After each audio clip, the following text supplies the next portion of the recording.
Hey, it's Dr. Birchler. As I'm recording this, it's the middle of January, and a lot of people make New Year's resolutions and have these goals that they want to, meet and do that at the beginning of the year. And today, what I'm going to talk to you about is what I call the media bias as pertains to health, and the media bias versus the grind versus the reality. And a good way to understand this is what is the media bias?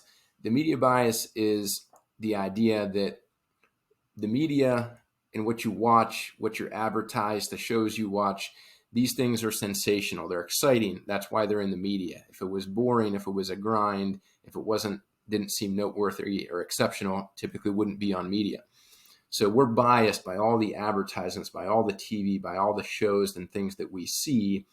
And somehow we kind of project that bias into how we hope results will occur, or how we think they might occur. And then oftentimes it's not that way, and it's disappointing and it takes longer, those kind of things. So the reality is, without being too negative, is that making big changes in our health can be more of a grind. It's more of a slow, consistent outcome. It can be very predictable, but it's more of a grind. It's actually not really that sensational. It's like you show up and you do the thing, and then you do the same thing every day for a period of time, and it's more of a grind. It's not necessarily something sensational. And people oftentimes, I think that's when they hit that point of the grind after they set a resolution that the reality sets in, and they oftentimes don't meet their goals.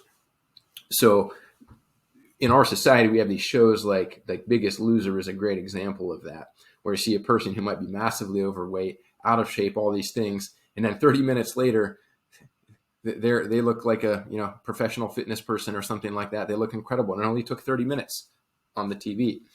And they put everything in this montage, right? You see them when they start, and they do all the stuff and the things and the trainer, and it seems like, well, man, yeah, if it took 30 minutes, I mean, I could do that. I could put up with that for 30 minutes.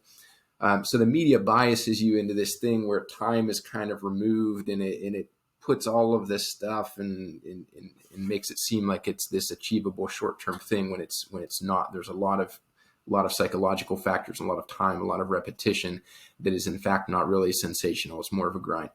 So where are you at on that? I hope that somebody out there watching this could self-assess and say, hey, are you kind of conditioned by this media bias? Do you set a goal? Do you need to change your health, but then don't follow through?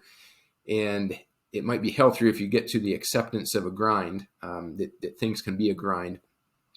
But in that example of The Biggest Loser, what is the main factor in that? What is the main factor that gets results? And the main factor is accountability. Is you have the trainer, you have the TV show, you have everybody watching you, and you're accountable to someone. And that thing is what actually gets the results. It's what gets them through the grind. So that's a topic for another day in terms of accountability and how to make change. But today, just understand when you're watching stuff out there, think media bias. How are you being biased by the media?